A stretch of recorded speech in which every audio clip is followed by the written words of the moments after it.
Hello, everyone. I am Ben Johnson, and this is the Perpetual Chess Podcast. Perpetual Chess is a weekly chess interview show with accomplished chess players, authors, personalities, and adult improvers where they discuss their lives, their careers, and share tips about how to improve at chess. For more information, go to perpetualchesspod.com. So without further ado, let's get to the show. Hello, everyone, and welcome back to Perpetual Chess, Chess Books Recaptured. This is theoretically a monthly bonus podcast where we talk about a notable or famous chess book. In this case, it's been a bit more than 2 months before we've done a recap, but we have an excellent excuse. We're doing 2 books this month, and they're 2 epic books. They are both about this famous Candidates Tournament, Zurich 1953. Those of you who are regular listeners probably are familiar with these books and definitely have likely heard them recommended here on this podcast. So we figured it was time to dig in. And joining me for this discussion is a longtime friend of the pod, impressive guy, FIDE Master, USCF 2400, Blitz rating of 2600 on chess.com. He's been the Massachusetts State Chess Champion. He's a former poker pro. He's now a data scientist. He consults for Chessable. He's writing a must-read chess newsletter called Zwischenzug. So we'll put the link for you to sign up to his Substack, which I know some of you already are, but all of you should be signed up for it. And he's coming soon to the new project, How to Chess, talking about analytics in chess. So listeners can keep an eye out for that as well. So without further ado, let's welcome our guest co-host, Nate Solon. What's happening, Nate? Not too much. Really excited to be here. Longtime listener of the pod, so feels good to be on this side of the microphone. Yeah, happy to have you. I feel like I feel a little guilty, I have to say, Nate. You innocently signed up for this project, and it turns out it's like we're basically doing a dissertation to discuss these 2 Zurich 1953 books. Well, I really did it to myself. I was like, I think I suggested Zurich, the Bronstein book initially, and I was like, yeah, why not do the Najdorf book too? And then people on Twitter chimed in to inform us that there's actually like at least 2 other books on this tournament too, but fortunately we kept it to 2. Two was plenty. More than 2 other books, and we're not even going to try to name them all. I don't want to anger any chess historians, but one notable book that we will not be discussing is Max Euwe, the Dutch world champion. I've been practicing saying his name. He wrote in Dutch a notable Zurich 1953 book, which I don't believe has been translated to English, but even if it has, these 2 books is plenty. And the 2 books we'll be discussing, of course, is the legendary book in name by David Bronstein, of course, one of the strongest players ever to not be world champion. He had some help with that book, as we'll discuss in due time. But legendary book, you've probably heard it recommended on this podcast like numerous times. I started reviewing the notes of people who recommended it, and we had Danya Naroditsky, Robert Hess, Robert Hungoski, adult improver Andres Kristoa, legendary trainer RB Ramesh, and I'm sure there's some that I missed, and obviously just in general chess conversations, you'll hear it recommended. So for those of you who've read it, we'll help you with a few reminiscences, and those of you who haven't, we'll give you our scouting report. And then there's the slightly lesser known, but also excellent book by Najdorf. Nate, what do our listeners need to know about Najdorf? I suspect some know a few things already, but well, yeah, also extremely strong player. One of the strongest players in the world, obviously one of the most famous and best openings out there. The Najdorf Sicilian is named after him. Argentinian player, by all accounts, quite a character. Known for walking around during his game and talking to random spectators. So, incredible player and big personality as well.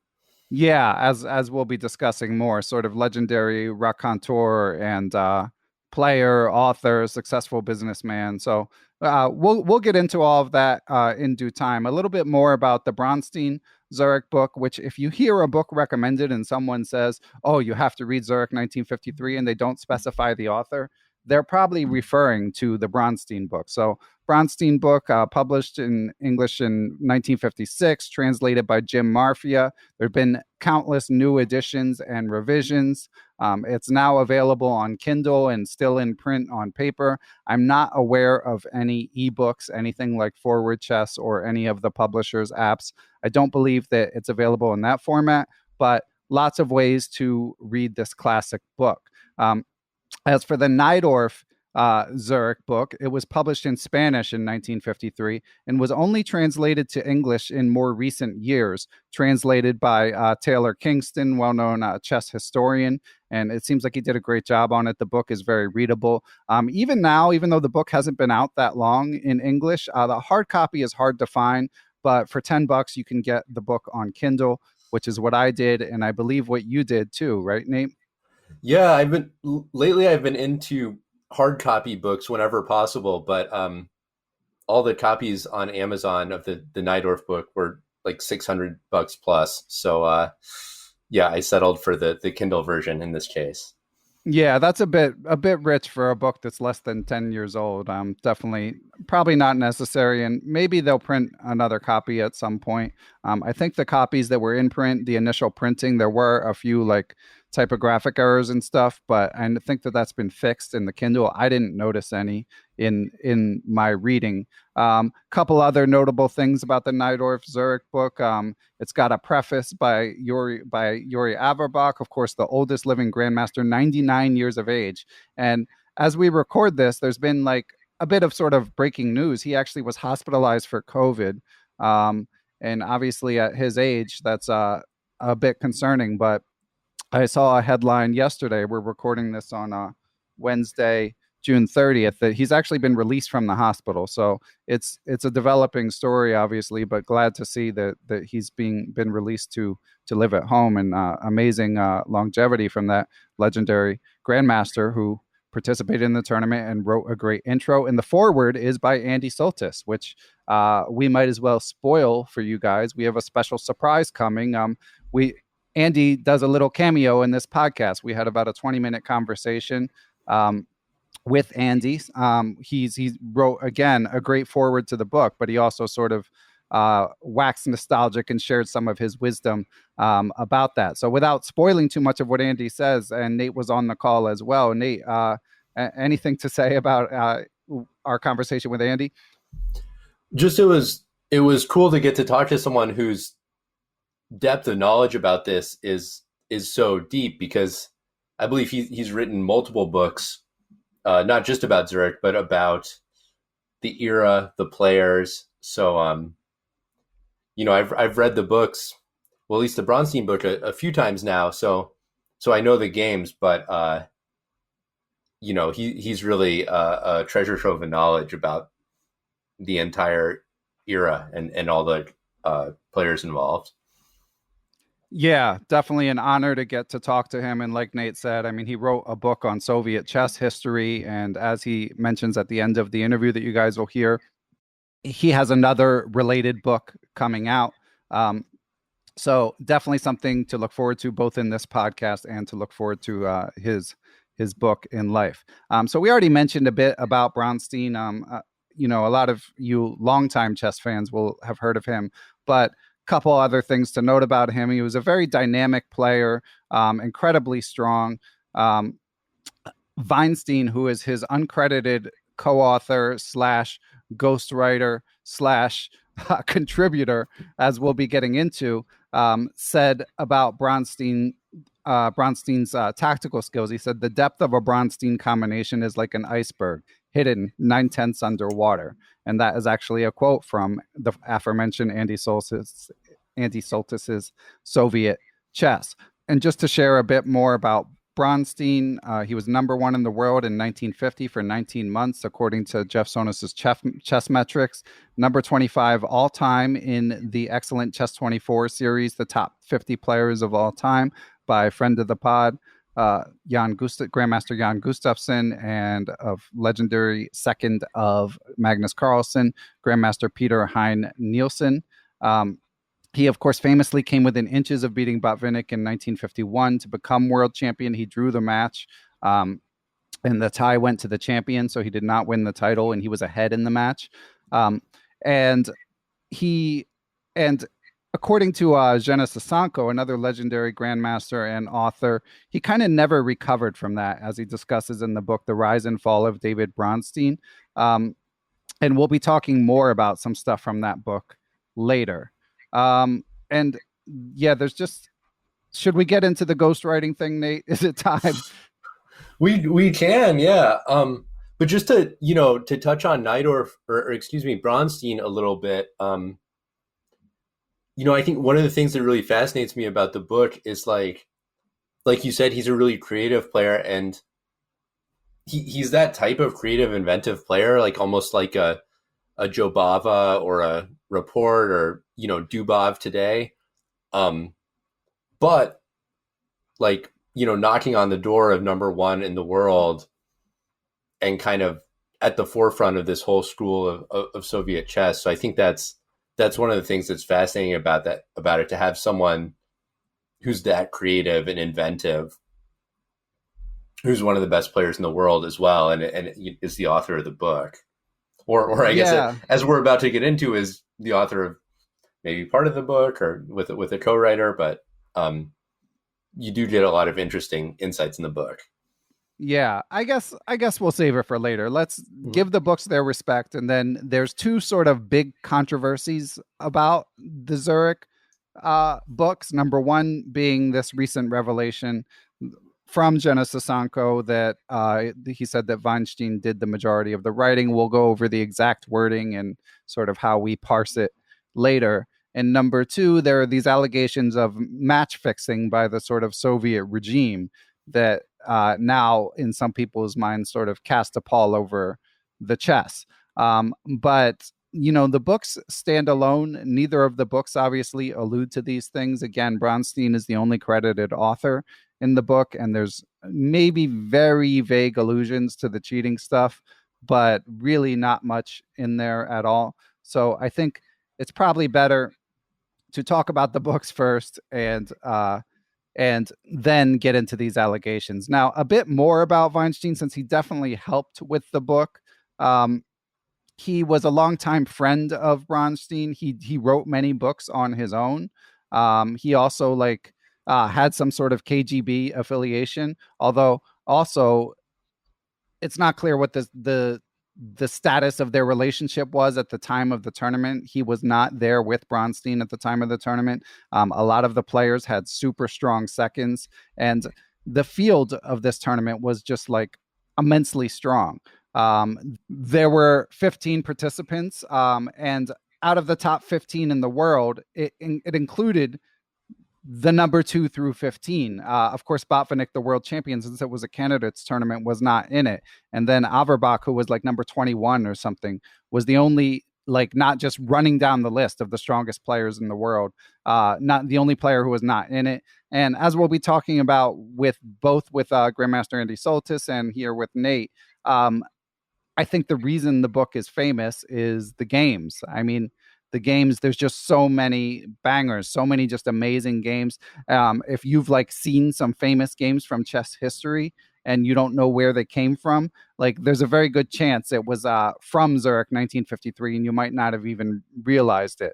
There's the Petrosian Rook E6 famous exchange sacrifice, this crazy defense from Max Uwe, and just so much more. I mean, Nate, again, we're going to get into Andy's segment in a minute, but do you agree that that's what differentiates these books, if anything?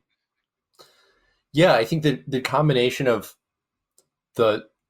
so many strong players gathered in one tournament, which was not an everyday occurrence in those days. You couldn't just get everyone on their computer and have an online tournament with a bunch of strong players. You had to get everyone together, and it was hard to choose a venue. It was hard to get all the players to come.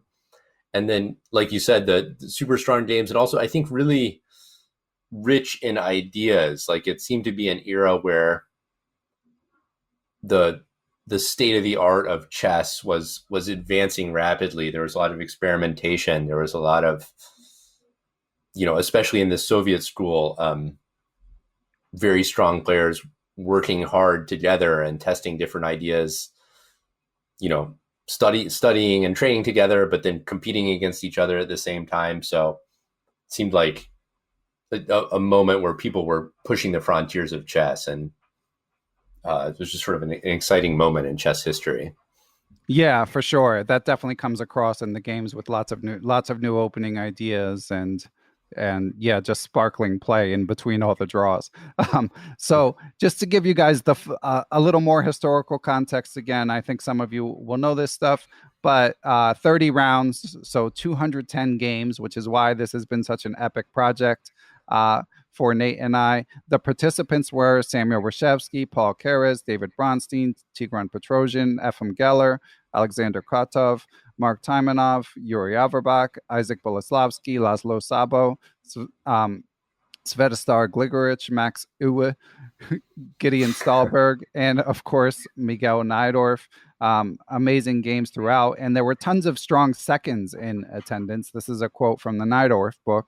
All the grandmasters participating except Reshevsky and Bronstein had their seconds, whose principal job consisted of analysis of adjourned games.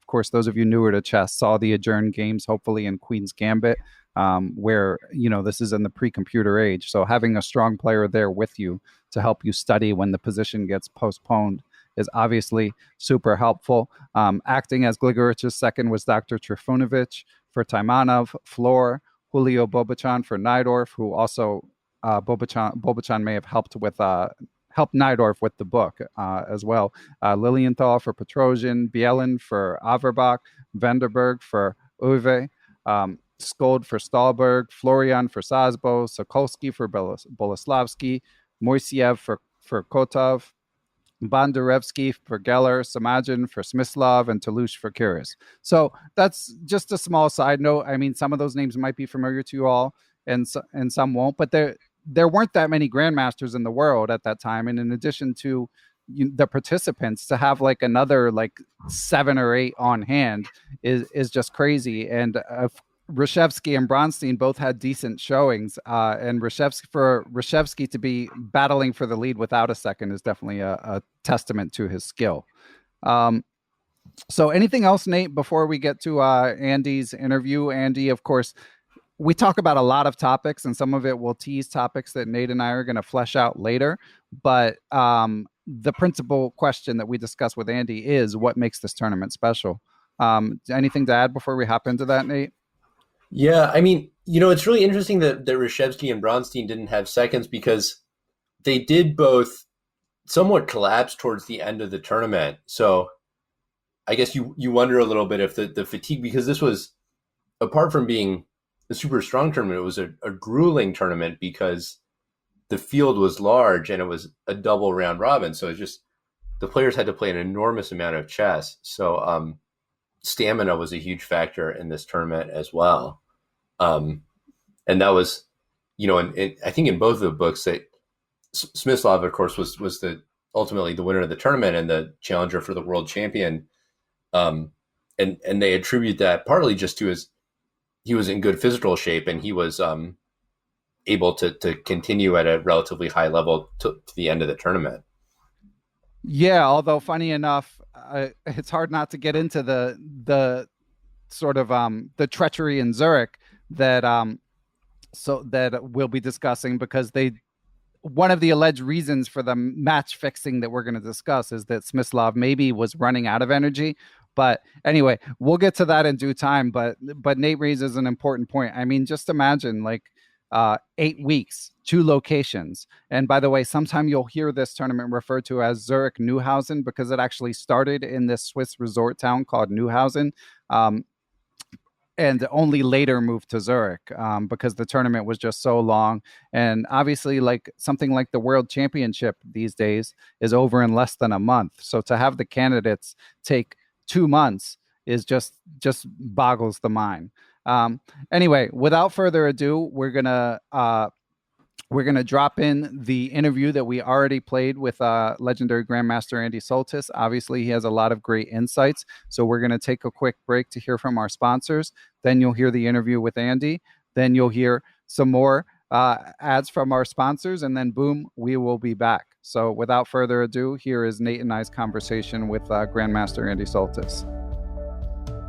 Perpetual Chess is proud to be brought to you in part by Chessable.com. Chessable, of course, is known for its proprietary move trainer technology, which utilizes spaced repetition to quiz you and make sure that you remember whatever tactical patterns or opening sequences that you're working on. They have a huge catalog of great books from top flight authors, both for purchase. And if you check for their short and sweet courses, you can find tons of free content. Speaking of free content, Chessable, of course, has also recently launched an adult improvement focused chess podcast called How to Chess with yours truly hosting it. Check for it on Chessable's YouTube channel, and you can also subscribe on the podcast platforms. So Nate Solon and I are here, and we are joined by the legendary author, grandmaster, and multiple-time past and future guest of Perpetual Chess. Of course, this gentleman wrote the foreword to the English version of the Najdorf Zurich 1953 book. So definitely an honor to have him reflect on these books a little bit. Let's welcome Grandmaster Andy Soltis. Thank you for popping in, Andy. Glad to be here. So Nate, where should we begin? What do you think? Well, I think we wanted to dig into the history, right? So the historical context around the Zurich tournament, and then we'd also, I've just been reading Andy's articles on possible sort of intrigue and collusion at the tournament as well. Yeah, we should definitely get to that, although we could talk about that for hours. But Andy, why don't we begin sort of, as Nate says, alluding to the history. Could you give us a little context of why you think this tournament and these two books are so famous? Well, one thing that you can point out is that the games are just of such a high quality. There was a tournament just a couple of weeks ago in this grand chess tour, and the games were played in Bucharest. It was a classical tournament. There's not a single game in that tournament that would be rated among the top 30 in the Zurich tournament. The Zurich tournament just had, phenomenal games. Look at anybody's game collection. Erva's best games, Najdorf's best games, Taimanov's best games. They all, 2 or 3 games from those books we will find in coming from Zurich, 1953. The second thing is these two authors were doing basically a labor of love. I don't think Najdorf wrote anything that was nearly as good as this, and I think it's also true of Bronstein. Bronstein came home from the tournament and to Moscow. He got together with his old buddy Boris Vainstein, who was actually a former colonel in the secret police. He was really a dreaded character. And the first thing that Vainstein asked him was, well, why don't you write a book about this? And he did, and it became the biggest selling tournament book in history. I mean, it sold 300,000 copies in the various Russian editions. Tournament books typically sell about 1,000 copies, something like that. So, and then you have Najdorf, and I don't know what his working conditions were like, but I think he got, carte blanche from his publisher. He had the support of the government. What isn't really well known is that when this came out in Spanish, the Najdorf version, it was 2 volumes. And the introduction, it was the dedication page. He dedicated the book to El Presidente, Juan Perón, best known today as, that guy who married Evita. So he got some support in doing this. But so you have the combination of 2 very entertaining writers doing their best and just a marvelous collection of games. And it was a big deal because in those days, there was usually one big tournament a year. I mean, nowadays we have hundreds. And one thing you can put into the historical context, they didn't have international tournaments the way we do now, where anybody can organize something big by inviting the 10 best players in the world. People just didn't do that during the Cold War.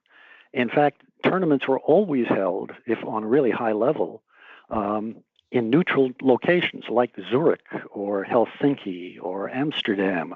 That's where all of the big tournaments during the early 50s were held, because they simply couldn't get agreement. You couldn't have a tournament in New York and get the top players from the Eastern Bloc. They certainly weren't going to have that in Moscow during the days of Stalin. So it was an extraordinary situation there. Yeah, that was what struck me, because especially with the Bronstein book, and you mentioned this in the foreword, that the Najdorf book may be better, and Nate and I are going to talk more about the comparing the books later in the podcast. But it struck me that it can't really be the prose that makes this book so famous. So I agree with you that it's the games, and the games really do sparkle. There's so many. Although being that this is audio only, Nate and I have resolved not to spout variations or talk about specific moves. We're not going to be variations monitors, as right. I think that's what Bronstein said. Yeah, exactly. To Andy's point about the quality of the games, I think, I don't know how they would stack up in terms of like accuracy according to the engine, but they're really rich in ideas. Like, in coming back to this book after not having read it for a while, my memory was that it was sort of this classical era where things had, ideas had crystallized, and coming back to it, that was partly true, but not really. Like, they certainly, ideas had advanced to a certain level, but it also struck me watching the games that a lot of experimentation and invention was happening too. People were trying things and innovating a lot in this tournament as well. To that point, a good example would be Taimanov's system in the King's Indian defense as white, which I think they call it the classical variation nowadays. This system, just playing knight f3 and bishop to e2 and playing d5 at the key point, that was almost new at those days. Taimanov had introduced a system of doing that only a year or so earlier in a Soviet championship and won a lot of games. But then, sometime later, in this like a year, information traveled so slowly that Svetozar Gligorich came up with a response. He was going to play in a tournament in Mar del Plata just before a round. He had an hour to kill. He came up with something of a defense for black. It's now called the Mar del Plata variation. Yeah. He didn't have a computer, but that information didn't travel well. So when Najdorf uses the Mar del Plata variation in this tournament, in like one of the early rounds, it shocks his opponent, and Najdorf wins a wonderful game. Again, they were coming up with these ideas in the King's Indian, of course, and the Nimzo Indian. There are very few E4 games in this tournament, but some of the ideas have stood up pretty well. And strangely enough, you're not going to find very many opening variations that are known as the Zurich variation or the Zurich defense, although they date from this great meeting of the minds.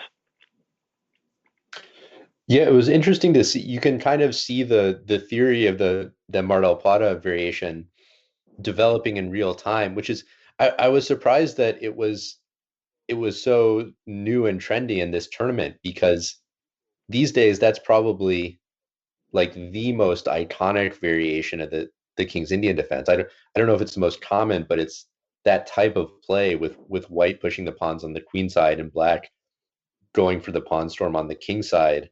That's what you think of when you think of the King's Indian defense. But in that tournament, it was fairly new, and it seemed like the evaluation of those types of positions was people. There was a lot of disagreement on, is it playable for black? Is it actually better for black? They were still figuring out those positions. Sure, but except the difference is that nowadays the games start around move 25 in that variation. At Zurich, they started around move 12. That's when the players were thinking on their own.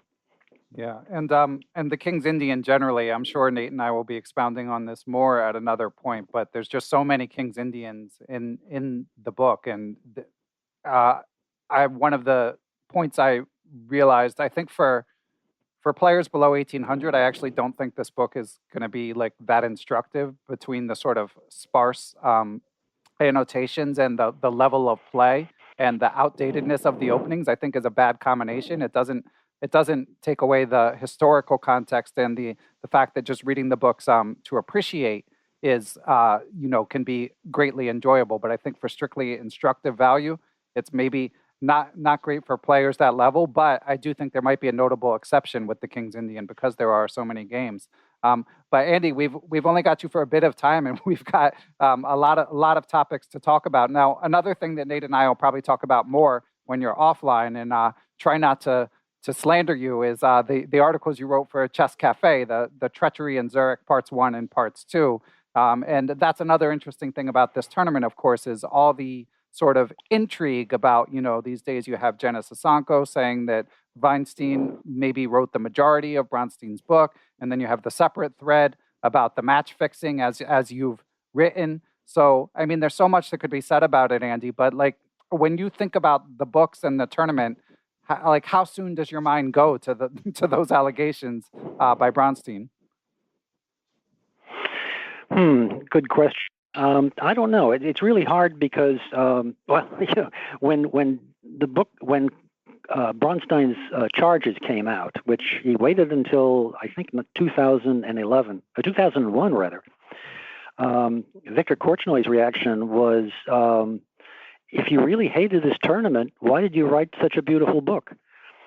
And Smyslov's reaction was, Davy, he called him Davy all the time.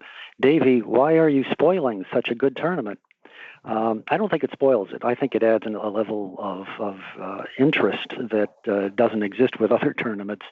Smyslov's response, by the way, it really wasn't very much. He didn't defend himself, basically. He just said, well, a lot of bad things happened and by other people, and Bronstein shouldn't be so proud of the way that he won the previous candidates tournament, where there was probably even more cheating. And he didn't really come up with any, but But to be hop in for a second, Andy. But to be clear, there were no allegations of impropriety by Smyslov, right? It was more just like the puppet masters. Well, yeah, but the implications, he knew what was going on. He had a sense that there's this one point when all of the puppet masters are meeting with Bronstein and Smyslov, and Bronstein supposedly is having doubts about cooperating and drawing with Smyslov, and Smyslov says, "Well, yeah, but Karras played to win. He refused." And Karras had been in a similar situation where they, told Karras that he had to draw with the white pieces against Smyslov. And Karras refused, and he tried to win, and he lost. And the game is remembered as one of Smyslov's greatest victories. So I think he sort of had a nodding idea of what was going on. Maybe not. The other players in the tournament sort of gave the same indication. They knew something might be going on. I asked Yuri Averbach when the Bronstein article came out. Yuri was was actually attending a Chess Collectors International convention in Philadelphia. He was giving a lecture, and I asked him afterwards, what do you think about Bronstein's article? And he said, Bronstein has a credibility problem, and, there may have been some overeager, overzealous KGB involvement there. But he said, I didn't know anything about this going on. And Mark Taimanov wrote in his memoirs, there was this general sense that under no circumstances could Reshevsky be allowed to win the tournament.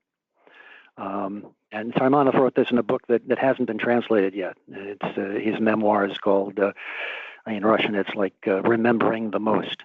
But one thing that he said that struck me in the book, Taimanov said that there's one key game where when Bronstein has played Geller, and Geller has sort of double-crossed him by, instead of throwing the game to him, he's beaten him.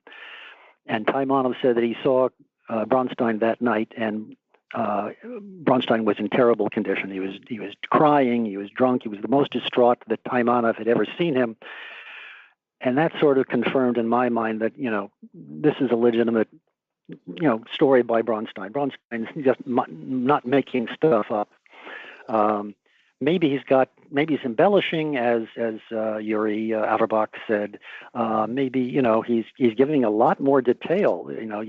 He came up with quotes that had happened 50 years before, and I always have doubts about when people reconstruct events that were that distant in the past. But on the whole, I would have to trust Bronstein's account over Smyslov's, simply because Smyslov had nothing to say. And nobody else can dispute it at this point. That was my impression after reading your articles and a little bit of the other sources. Was it's really hard to know the extent or the effectiveness of the machinations, but it certainly seemed like there was something going on. Yeah, there's another footnote there. Taimanov said, we were used to this type of stuff. He didn't say specifically what stuff, but he said, everybody who played in the candidates tournament, all the Soviet players, had already played in the interzonal a year before in Stockholm. And there we were all told, unofficially, but we were all told, you cannot try to beat Alexander Kotov. And Kotov had no business being in that interzonal. He had cheated to get into it. He got his friends, his fellow comrades in the Communist Party, to push somebody else out of the way, a guy named Lev Aranin, so that Kotov could play in it. And so the other Soviet players all drew with Kotov very quickly. Kotov won the tournament. In fact, he won it walking away. It was the greatest achievement of his career. And it annoyed Bobby Fischer 10 years later, because there was another interzonal also in Stockholm, and he met Kotov, and Fischer was easily winning the tournament, and he told Kotov, I have to win this tournament by the bigger margin than you won it. What did you win it with, 2.5 points? And Kotov said, well, something like that. And Fischer said, okay, it has to be 3. I think Fischer fell short. So there was an understanding, that there's some strange business going on. And I think this really began around that period, because I don't think, the Soviets didn't play that often abroad before 1952, 53. So the political involvement, I think, began around that time. Yeah, fascinating stuff. And Andy, of course, is the author of Soviet Chess, 1971 to 1991, a great historical compendium. So knows of what he speaks. So Andy, and again, we could talk about this intrigue for first hours, but to me, the bottom line is, as you guys have alluded to, there's a lot of smoke, but at the same time, we'll never know. So there's only so much that can be said. Now, Andy, how do you compare this era of Soviet chess to chess in Russia today and the sort of modern chess scene? Well, I think the quality of play, of course, is higher because of the intensity of the young kids, the help of the computers. Right now, the Russian establishment, so to speak, is coming around in support of their best players. You can see this in the preparations for the next World Championship match. Jan Nepomniachtchi, that's how you pronounce it, Jan Nepomniachtchi. Everyone calls him Nepo because they can't pronounce it otherwise. I'm taking notes here. He's getting, that's scary, because now when I screw it up later, I'll really have no excuse. They're making it harder. I just call him Nepo, and the funny thing about his name is sort of like a Russian word meaning forgetful. Believe it or not. But anyway, he's got all sorts of corporate support and more or less the support of friends in the government. So this is sort of like an interesting development. I mean, I don't think there was that kind of support for Sergei Karyakin when he played Magnus 4 years ago in New York. I think this is a different level, and it's going to lead to a very interesting match. There's nothing. He's not going to be short on any theoretical support. His colleagues in the grandmaster ranks are going to be devoting a lot of input, like in the days when everyone had to give their best ideas to Karpov. This is not going to be one person Magnus versus one person Jan. It's going to be Team Nepomniachtchi versus Team Carlsen, and guess who has a bigger team? Yeah, I mean Carlsen is not lacking for resources these days, but yeah, it's tough to tough to compete with the Russian government if they're and as you say, corporate support as well. Mm-hmm. And before we leave, I want to make one plug. Course. I have a book, by the way, coming out. It's called Smyslov, Bronstein, Geller, Taimanov, and Averbach, a chess multi-biography with 220 games. And of course, all 5 of these guys played in Zurich. So if you really want to, get some footnotes to the tournament, this book will be out. It's a McFarlane book. It'll be out in a month or 2. I think I have an advanced copy right now, but it's beginning to look very good. Excellent. And Andy, of course, I would be happy to have you on to discuss that book properly in a few months' time. Give me some time to read it. I have to recover from this project, but that would be an honor. So thank you so much for popping in, Andy. Okay, anytime. Okay, great to, I don't know, meet you, whatever you want to say, but great to talk with you and get some of your insight. Me too. Okay, thanks so much, Andy, and Nate. To be continued. Absolutely. Very good. Take it easy then. Perpetual Chess is brought to you in part by aimchess.com. If you haven't checked out aimchess.com by now, what are you waiting for? What Aim Chess does is it collects your games from the major chess sites and then gives you actionable advice of how to improve your game. It might be to work on a specific opening or to get better at end games or improve your time management or whatever it may be. And then it gives you related puzzles to help you improve that specific skill. They are constantly improving the site. They recently added blindfold tactics, time management training, common checkmate patterns. So there's so much to do there. If you decide to subscribe, be sure to use the promo code Perpetual30. Details are in the show notes for aimchess.com. And we are back, and obviously an honor and a pleasure to talk to Grandmaster Soltis. Nate, any reflections on that conversation? Yeah, just really interesting to get the perspective of someone who's gone so deeply into it. I guess my takeaway after reading the various sources and talking with GM Soltis was there was definitely some funny business going on, but it's really hard to say how extensive or effective it was. And it seemed like for a lot of the grandmasters, it's sort of they would rather stick to the chess, and there were these guys around who were trying to influence the tournament, but maybe it was somewhat of a distraction. Maybe it was more than that. It's hard to say at this point. Yeah, and I think we should dig into that deeper. I still feel like we should give the books because again, this stuff is not in the books, which is funny because now I feel like when you talk about the book, it's like, it's what you want to talk about, what I want to talk about. But I feel like we should give the books their airing, and then we'll come back to what Andy said. But I did enjoy hearing his story about meeting Grandmaster Yuri Averbach, because I'd read an old interview on Chess Cafe by the aforementioned Taylor Kingston, translator of the Najdorf Zurich book.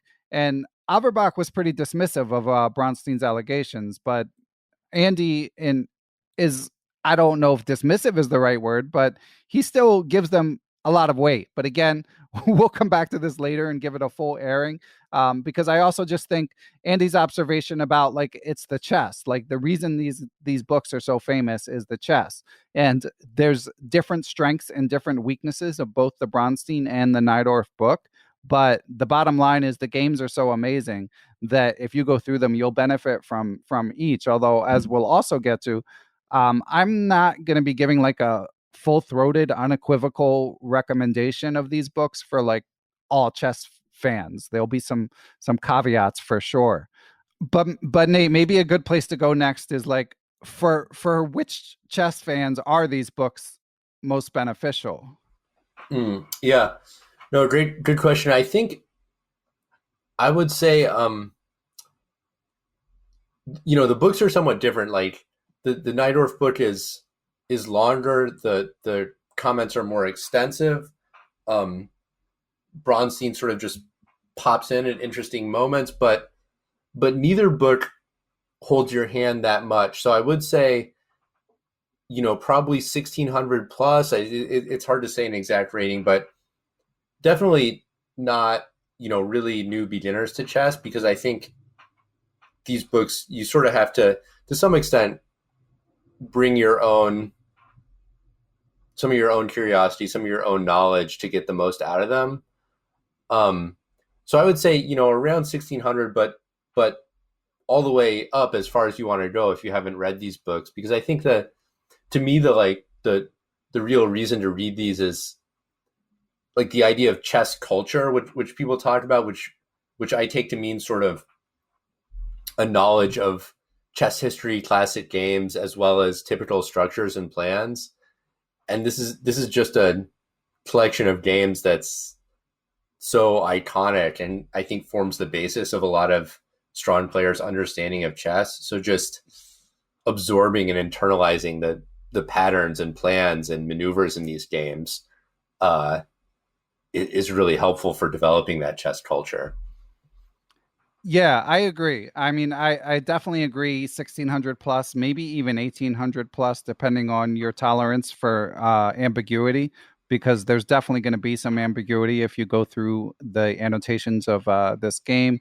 Friend of the pod, Christof Sielecki, aka Chess Explained, he has a nice YouTube video where he kind of just goes through a few of the games and he points out some flaws in the analysis.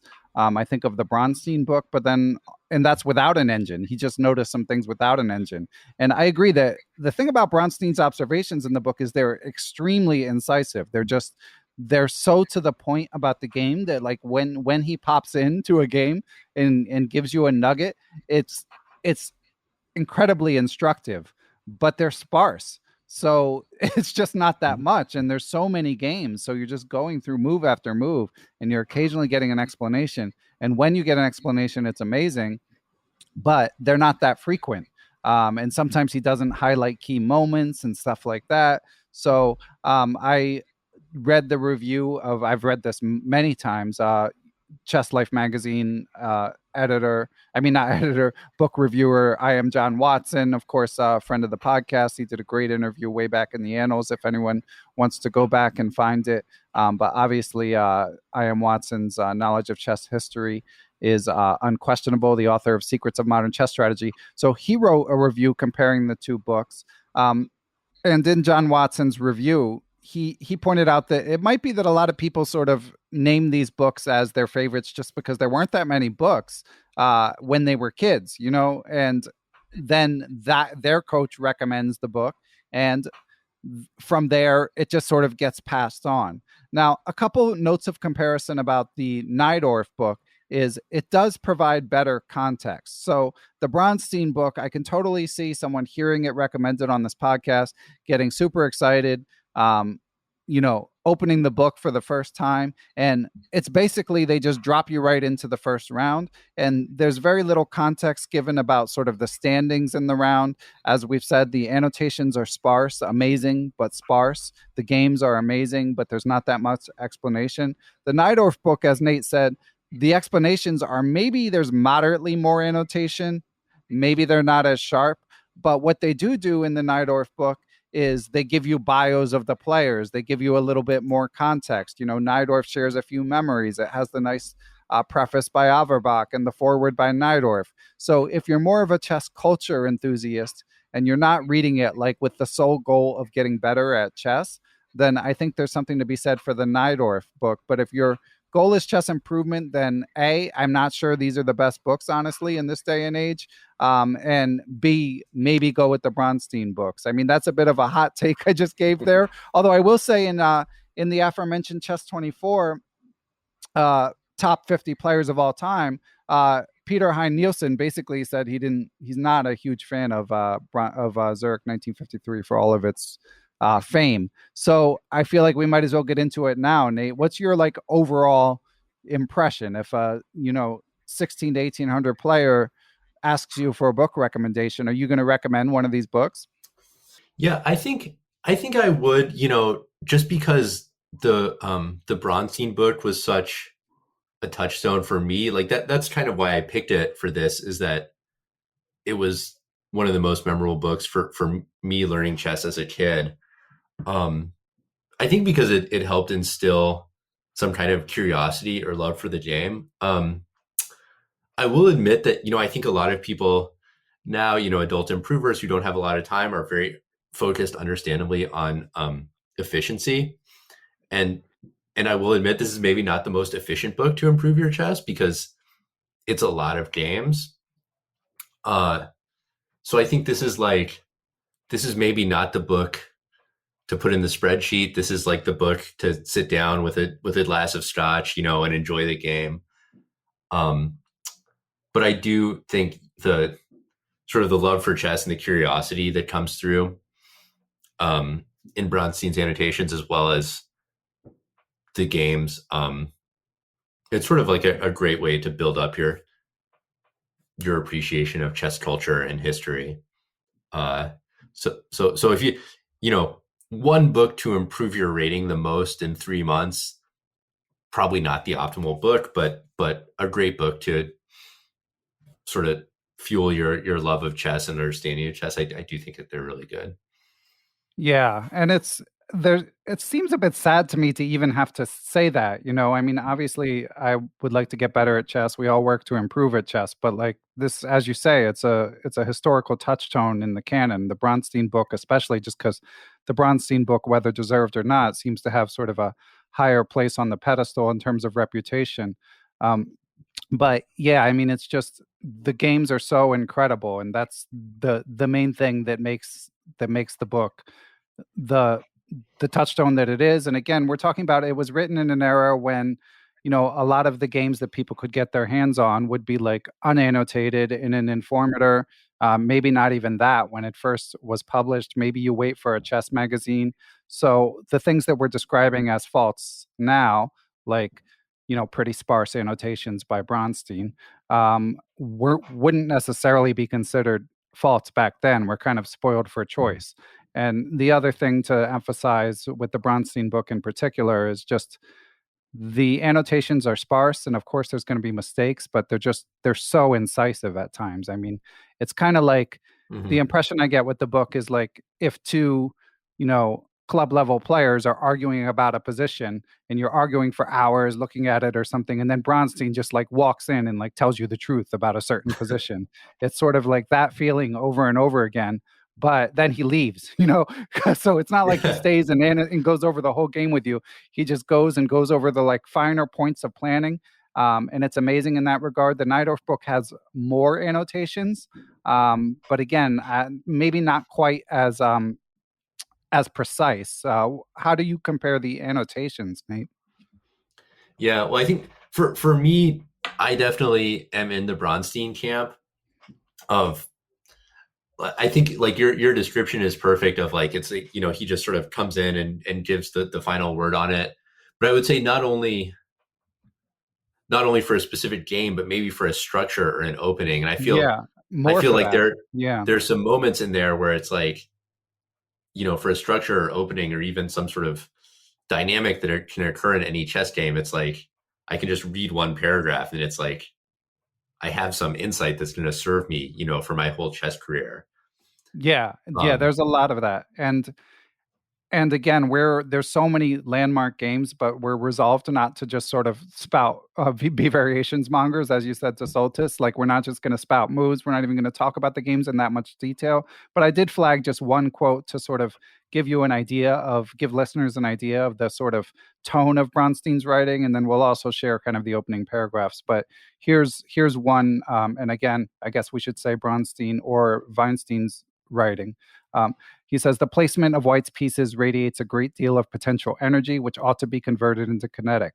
White must set his center pawns in motion, activating both his rooks and his deeply buried dark-squared bishop. The most logical plan would seem to be the advance of the e-pawn first to e4, then to e5, to drive Black's knight from f6 and lay the groundwork for a kingside attack.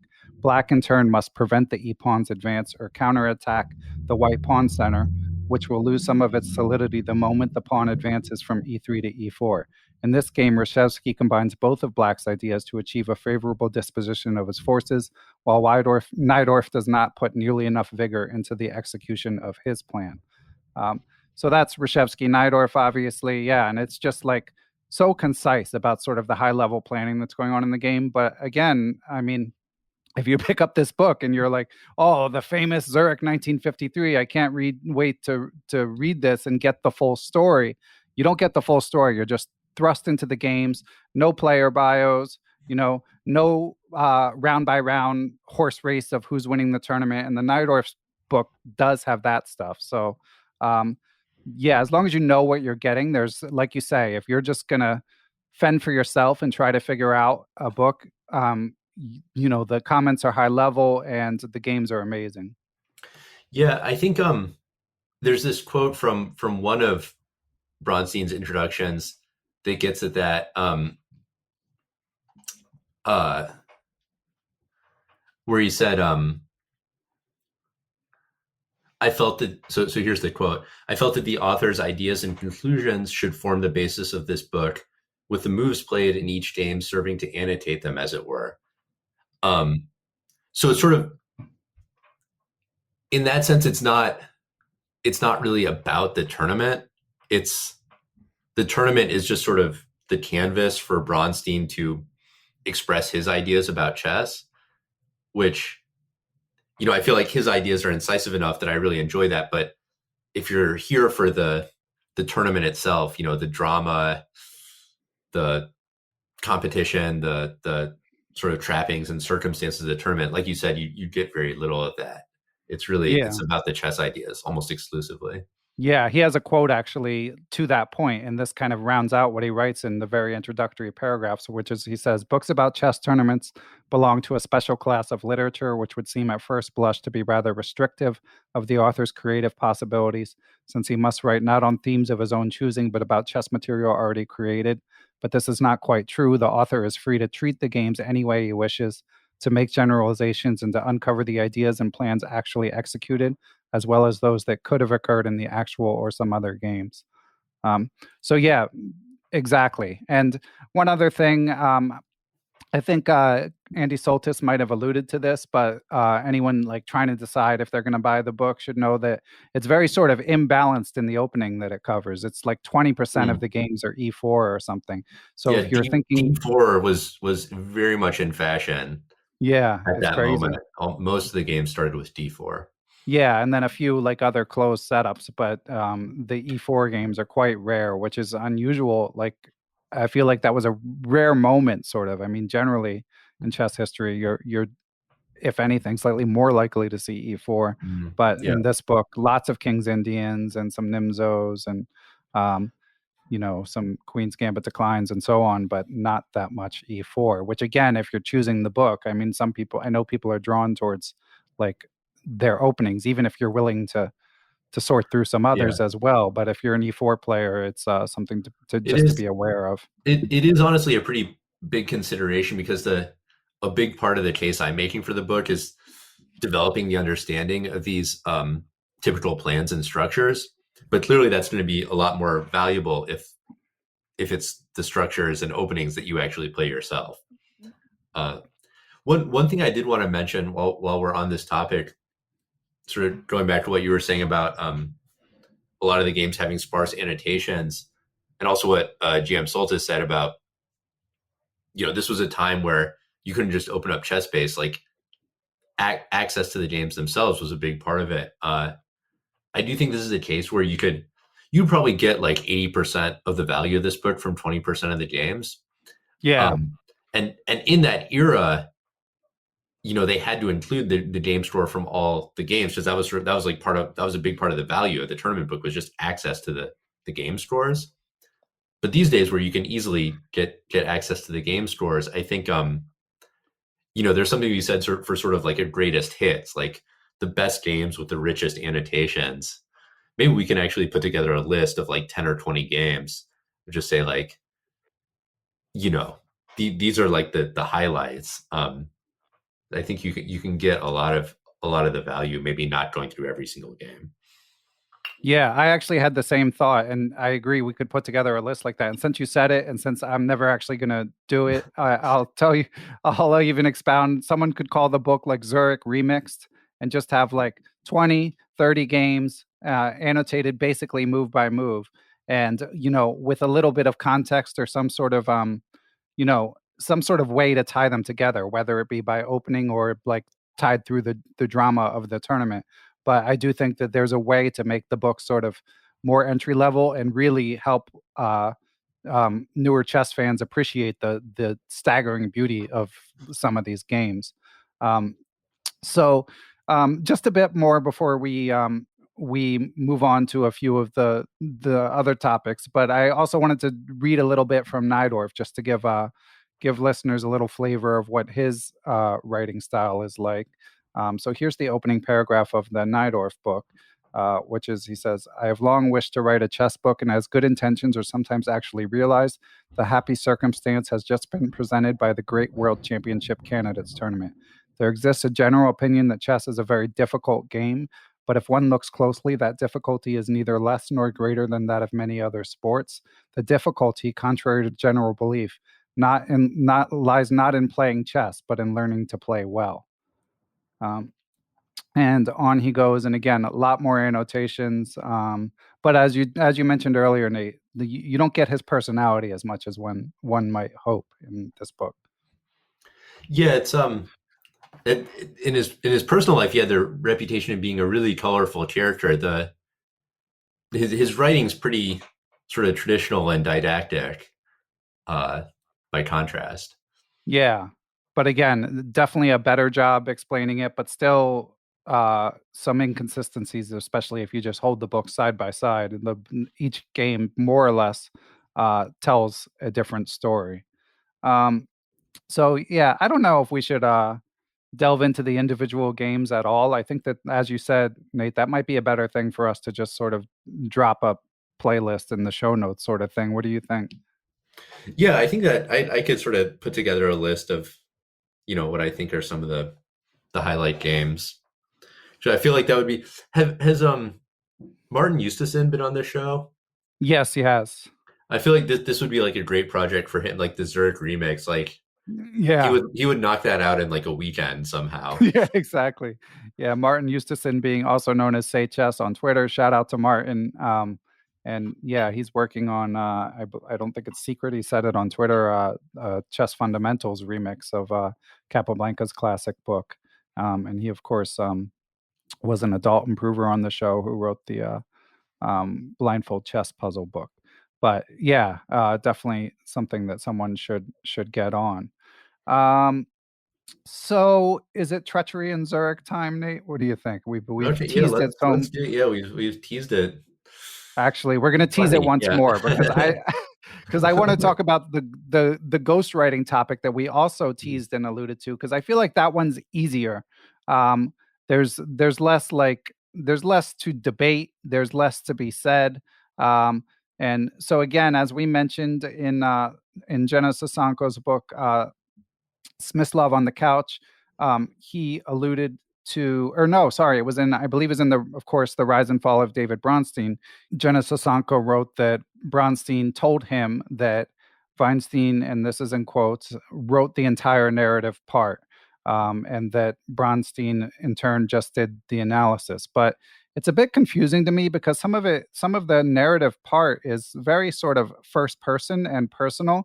So there's sentences like in the book, Bronstein, air quotes, because now we don't know if it's really Bronstein, saying, "Nevertheless, I feel bound to admit to the reader that I sacrificed more from intuition than calculation." That was in the game against Max Uwe. Or during the game and afterward, I was unable to shake the feeling that I had a win somewhere. He describes the playing hall at times. And of course, Vainstein, and famously as a sort of subplot, was not in Switzerland at the time. In fact, late in the tournament, it said that Bronstein was a bit preoccupied because he was worried that he was being rounded up by KGB. Soltis writes about this in Treachery in Zurich. So it's it's said by Sasanko that Bronstein said he didn't really write it, but when you read through the book, to me, parts of it sound distinctly like Bronstein. So I think it's fair to say, I mean, this is fairly reliable as far as I mean, Sasanko in The Rise and Fall of David Bronstein, it's very clear that they were close. So I'm not questioning the veracity of what was said. I'm just feeling like maybe it's more of a collaboration. Maybe they worked together throughout, because it didn't feel to me like Bronstein just annotated the games and handed it to him. What do you think, Nate? Yeah, it seems fairly personal, and I also this one I find it harder to get worked up about, because I feel like when you're in a tournament and it's understood that everyone's playing their games, I feel like it's a pretty big deal to like fix matches or throw games. Like that's not cool. But Right.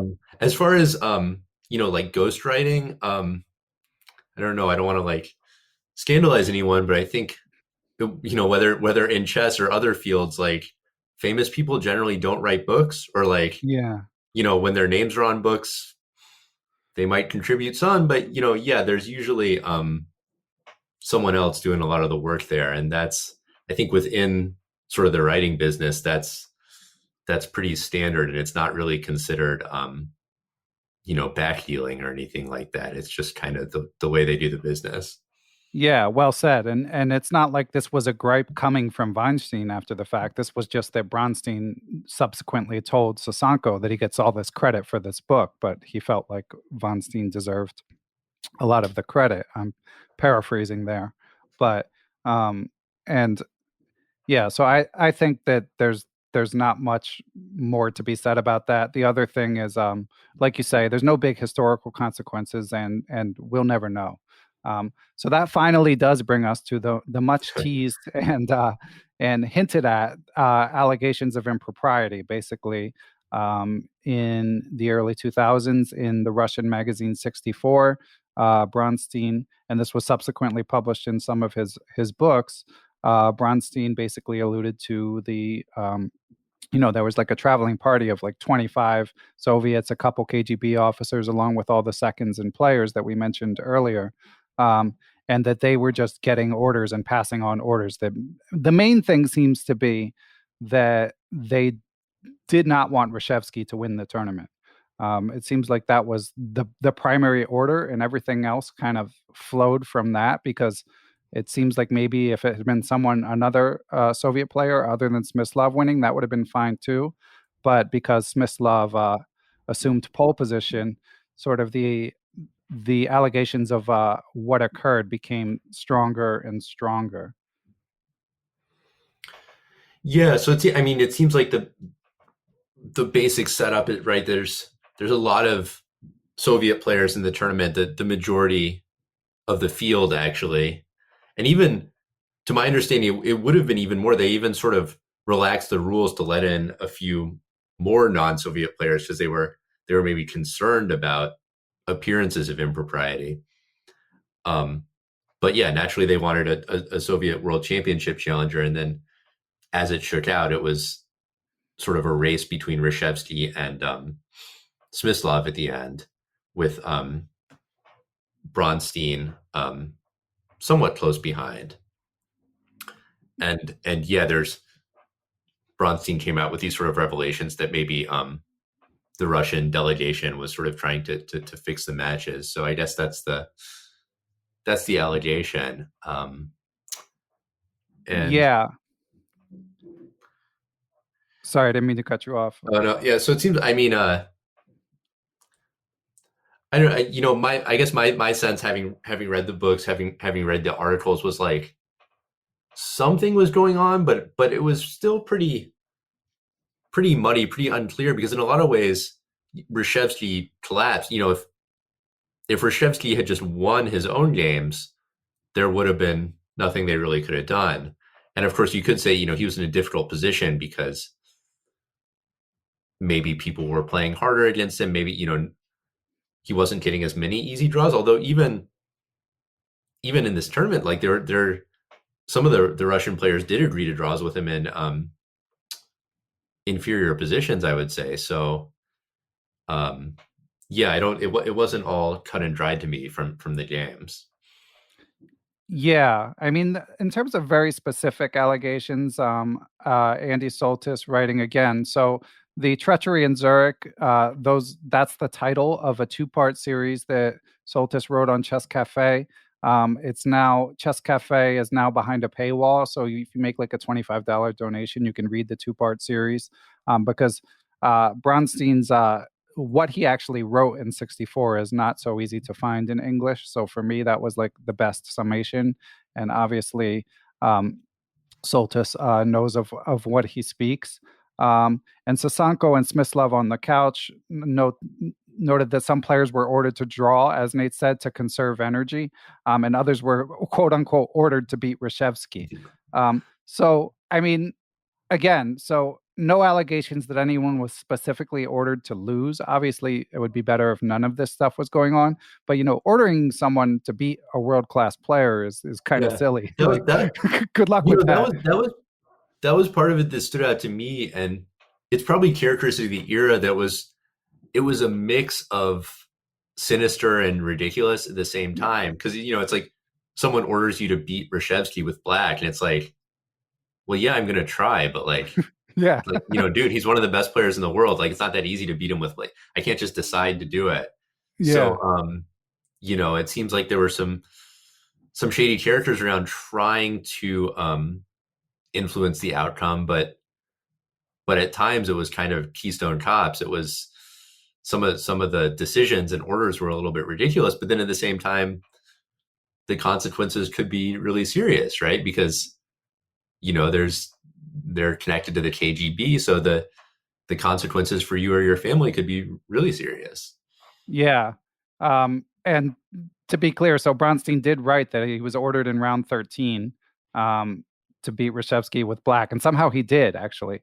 Now, here's another paragraph just to give listeners a little bit of a feel of what specifically the allegations were. Bronstein wrote how Kyrgios trying to erase Smyslov's lead was motivated by psychological circumstances, that's in quotes, when he had the idea of taking his chances on a sharp and unusual kingside attack using 2 rooks and no pawns.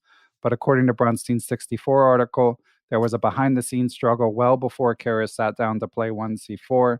The Troika called Kyrgios to the shore of Zurich's lake and tried for 3 hours to convince him to make a draw with white against Smyslov, so that Smyslov could use all his strength against Reshevsky in round 25.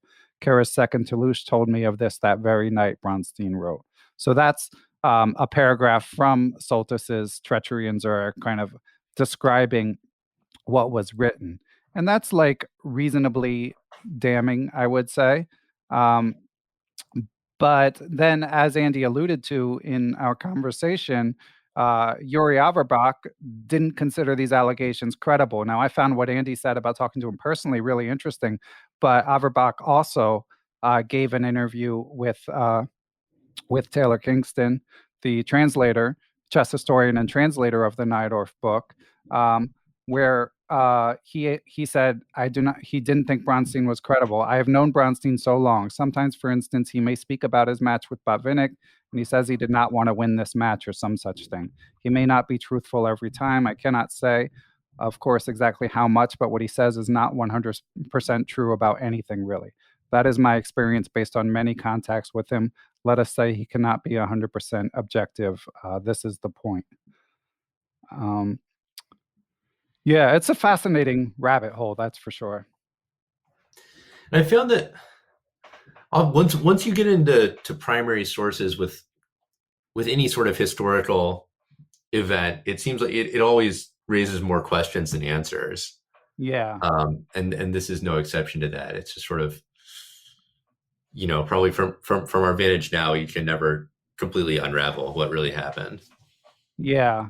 And Smyslov took the lead late in the tournament and then drew his last handful of games, some of which were against Soviet players.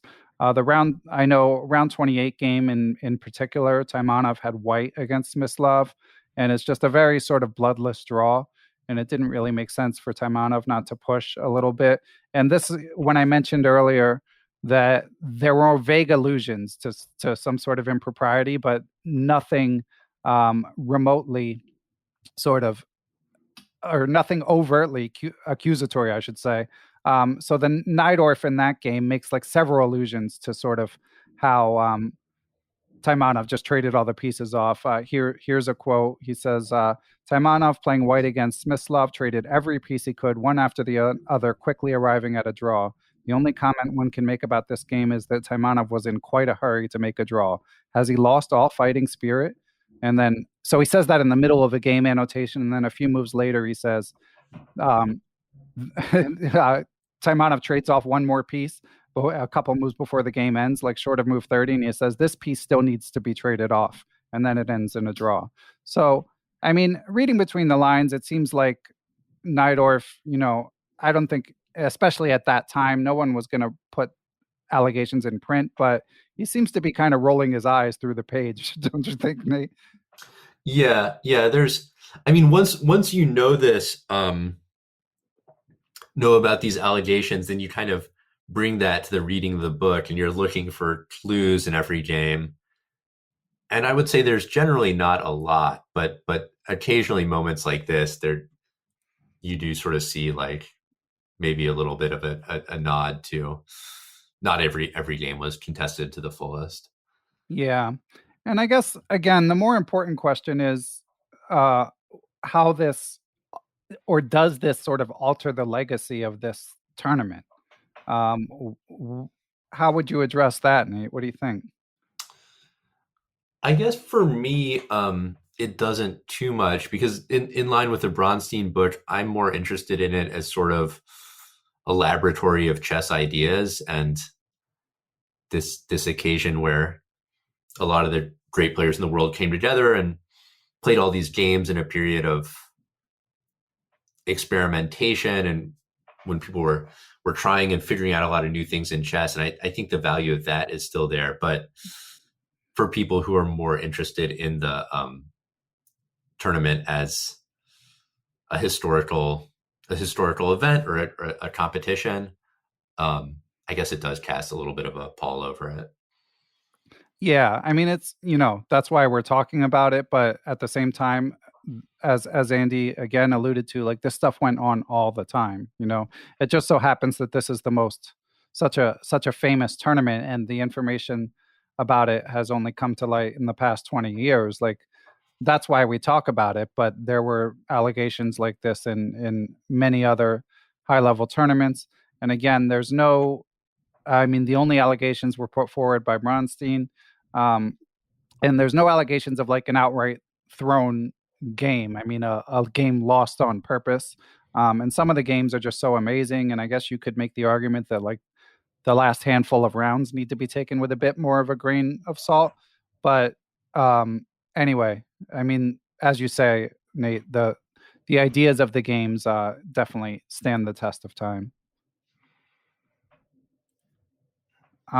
So I think those are the main points. I mean, I feel like we could wrap up a little bit, and then we have a couple proverbial housekeeping notes. But I mean, in summation, as we've said, amazing tournament, amazing games. It wouldn't be a bad idea, again, once this list of games, which, by the way, I mean, obviously there are greater authorities than Nate and I as well. I mean, Andy Soltis in his forward mentions probably 10 to 20 of his favorite games. But just, Nate and I did go through the games, and just lots of them just stand out. There's just so many. So you can just look for your favorite games on YouTube. I think chessgames.com already has a list of notable games from it. I actually should give them a shout out that you can as Christopher Chabris alluded to when we recapped Think Like a Grandmaster, if you donate to chessgames.com, you can also just download the file of all the games.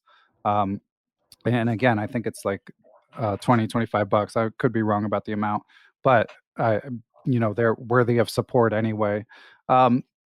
So there are ways to look at all the games, and then a decent way might be to look for YouTube recaps of all the games, because you might as well take advantage of modern resources, and there's so many great chess YouTubers explaining games. So something like the Kotov Queen Sacrifice, or like Max Ove's was it Rook A7 or Rook A8? I can't remember, but some crazy defensive game. There's just so many amazing games. Petrosian's Rook E6. The list goes on. There's just so many classics from this that listeners can. So do find a way to check out the tournament, especially if you're rated over 1800 or not obsessed with chess improvement, and or wait for Martin's remix. Yeah, absolutely. I do think at the end of the day, it's a great source of sort of the building blocks and the foundations of the ideas that grandmasters are thinking about when they play now. So if you kind of want to develop that sense of like, what are the key ideas, maneuvers, games that chess is based on, these are great tournaments and books for that. Yeah, and also again, special shout out to the King's Indian. If you're like trying to learn the King's Indian, just picking up this book and going through all the games is not a bad way to go. And Bronstein's annotations for that are going to be quite helpful, despite not being maybe as numerous as we would like. So bringing it back to sort of the housekeeping, it's been over 2 months since I've done one of these, so not planning on taking that long again. I apologize. As you guys can gather, this has been an epic project, and we had some technical difficulties on top of that. So coming next month, well, I hope next month, coming next, put it like that, I am Christof Sielecki, the aforementioned Chess Explained, has volunteered to do my system with me. So we're going to tackle another classic. I'm excited for this one.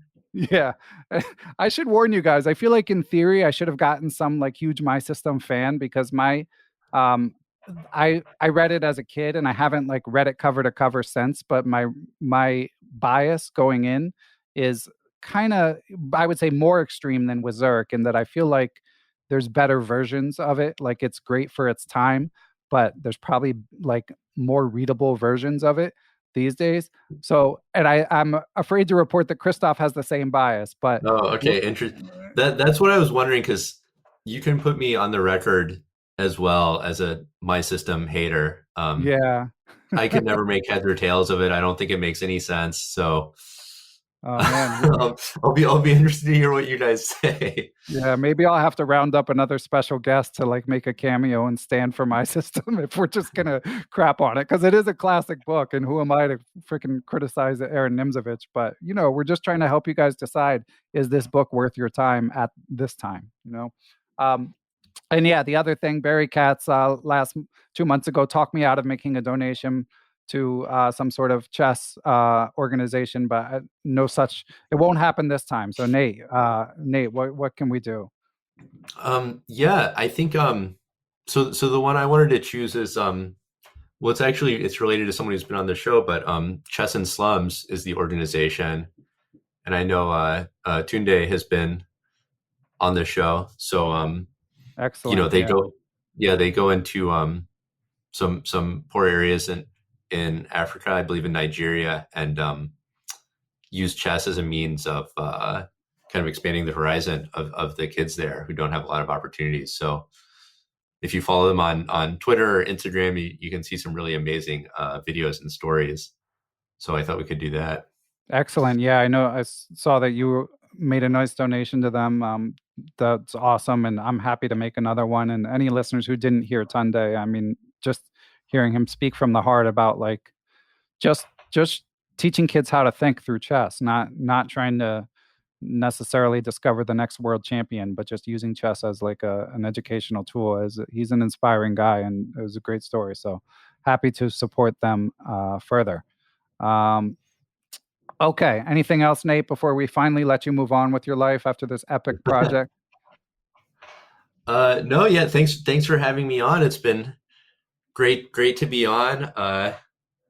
Nice trip down memory lane going through these books, and yeah, I think for people who want to get a little chess history, they are still really great ones to read. Yeah, and Nate, thank you for all the work you put in, and I'll put in a final plug. Listeners, you definitely need to subscribe to Zwischenzug, his Substack, which basically means blog or mailing list. Nate writes something new every other week, and it's always insightful.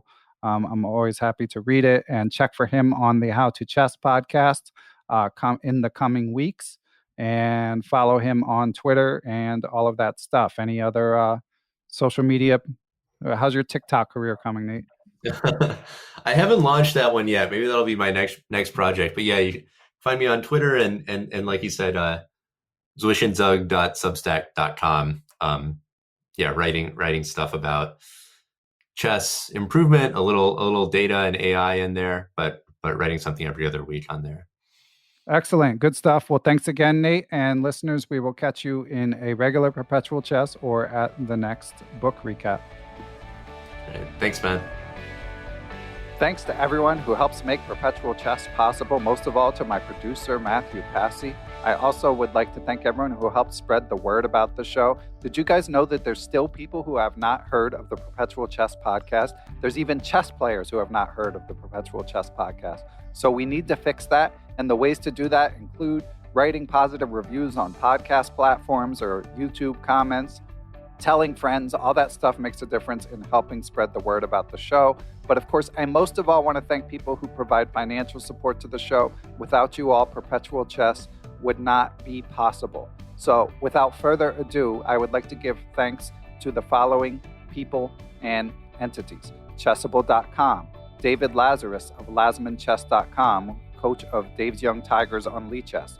Quality Chess Books, the Capital City Chess Club, the Abysmal Depths of Chess blog, Adapta Interactive Web Designs and Services, Apprend Chess Twitch channel, Aniti Deer, Austin Clough, Benjamin Porteau, Bill Sigler, Kathy Carr, Chad Oliver, the Charlotte Chess Center, the Chess Central's Chess blog, Chessmood.com, Chris Flanagan, Chris Lott, Dan O'Hanlon, Daniel Heath, Danny Davidson, David Mitchell, David Schreiber, I am Dimitri Schneider, I am Eric Rosen, Eric Tam, Farhan Thawar, Baras Sawaf, Gary Foreman, Glenn Downing, Greg Harfst, I am Greg Shahadi, Gregory Gulick, James Holyhead, James Kennedy, Jay Garrison, Jeff Martinson, Jeff Schaefer, Jeremy Nielsen, John Jernigan, John Rockefeller, John MacArthur, Kevin Forsyth, Kevin O'Callahan, King Cell, the King's Crusher YouTube channel, Lucio Casada Silva, the Law Offices of Stuart Katz, Matthew Feeney, Michael Can, FM Michael Oblin, Mr. Mike Shahadi, the famous Mr. Dodgy, the Nerdnaze Twitch channel, Grandmaster Peter Prohaska, Peter Sodi, Philip Flummins, the Playmore Chess Academy of the Hamden Chess Club, Reuven Fisher, Ross Crossland, Seattle Chess Club, Shane Unger, Stefan Kelty, Stephen Martinez, Sven Gierson, Thomas Stanix, Thomas Tachenko, Todd Bryant of StrongChess.com, Todd Kennedy, the Vintage Patzers, which is a Chess.com improver group, Wayne Beam, William Hogarth, and I also would like to thank Ace Vallega, Adam Ralph of ChessEngland.com, Adrian Gutierrez, Al Hastings, Alan and Maggie Sue, Alex Pejas, Alexander Markovitz, Antonio Cancino, Antonio K. Leonfort, FM Andre Terakov, Dr. Andrew Perry, Angus McLeod, Barry Hessian, Bill Juniper, Bill Moran, Bill Trammell, Brad and Andy Rosen, Brett Howard Lynn, Brian Chase, Brian Mullis, Bruce Scott, Brian Tillis of Palm Beach Chess, Cameron Davis, Chad Hilton, Chess Patzer Spain, Dr. Charles Snodgrass, Chris Kiefer, Chris Wainscott, Christopher Baumgartner, Christopher Chabris, Christopher Wood, IM Christof Sielecki, a.k.a. Chess Explained, Coach Jay's Chess Academy, Costa Carras, Courtney Fry, Craig Mallon, Daniel Ginsberg, Daniel Naylor, Dave Saylor, David Blaskotchek, David Brown, David Hamblin, David Cramley, Dalen Shelton, Tennis Parrish, FM Donnie Ariel, Dwayne Edmonds, Ed Daly, Ed Mead, Edwin Rodriguez, Ethan Smith, Evan Rosenberg, Ewan Richardson, Ian Mason, Felipe Melo Padilla, Fox Valley Chess Club of Aurora, Illinois, Francis Letarte Lavoie, Dr. Frank Tortoris, Frank Zananis, Gary Andrews, Gary Lewis, Gautam Narula, Gene Stewart, George Harris, Giovanni Russo, Hans Schutt, Harish Srinivasan, Howard Vihan, Jacob Kovac, Jason Apollo, Jason Murray, Jacques Perry, James Aspinwall, James Benastia, James Muir, Jason Woolham, Jaydeep Chakrabarty, Jeff Anderson, Jeffrey Martello, Yep Hoyland, Jerry Wells, Jesse Takumos, Jesse McNulty, Jim Ratliff, Joe Dasano, Joe Valdez, Joel Thomas Ramos, John McAdams, John Tully, Juan Almagar, Dr. John Fallon, John Fernandez, John Fontaine, John Hartman, John Jeffrey, John McMurtry, Jonathan Slater, John Quist, John Tully, Jose Rodriguez, Justin Gardner, WGM Jen Shahadi, Joel Rocky, John Thompson, Grandmaster Josh Friedel, IM Christensen, WGM Katerina Nemtsova, Kelly Palmer, Kevin Pryor, IM Kostya Kavutski, Krishna Gopala Krishnan, Kyle McAvoy, Larry Cook, Larry Ryforth, Laura Boyovsky, Macaulay Peterson, Maria Amelyanovas, aka Photo Chess, Mark Shaves, Mark Fitzpatrick, Mark Miller, Mark Wilkins, Marco Bulatovic, Martin Knudsen, Martin Krug, Matthew Tedesco of SeattleChessMeetup.org, Matthias Plock, the Mechanics Institute Chess Club of San Francisco, Michael Allard, Michael Hudson, Mike Clem, Mitchell Fabian, Nate Goebel, Nate Solon, Neil Bruce, Negma Malajanov, Nicholas Isabel, Olaf Mueller-Michaels, GM Pascal Charbonneau, Passy Passanen, Paul Bain, Paul Clarkson, Paul Sweeney, Paulo Santana, Peter Lux, Queenside Management Limited of Switzerland, Randall Temple, Ricky Grijalva, Richard Hallenbach, Richard Tucker, Robert Callahan, Robert Tichy, Robert Turner, Rory Coleman, Roy Yearwood, Ryan Berg, the Say Chess YouTube channel and publishing empire, Scott McKinnon, Scott Rose, Sean Krause, Sebastian Finsterwalder, Sergei McKagan, Seth Ruzica, Sean Tracy, Silver Knights in Richmond, Stefan Roller, WGM Tatev Abrahamian, Thomas Brown, Tim Brennan of TacticsTime.com, Tim Seymour, Timothy Ha, FM Timothy Wall, Tobiah Rex, Tom Edsel, Tommy Farron, Tony Rotella, Tyron Price, Vishnu Srikumar, William Brock, William Peterson, FM Zhao Cheng of Chess1000.com, and Zhivko Stoyanov. Thanks to you all for the support, and we will catch you all next week.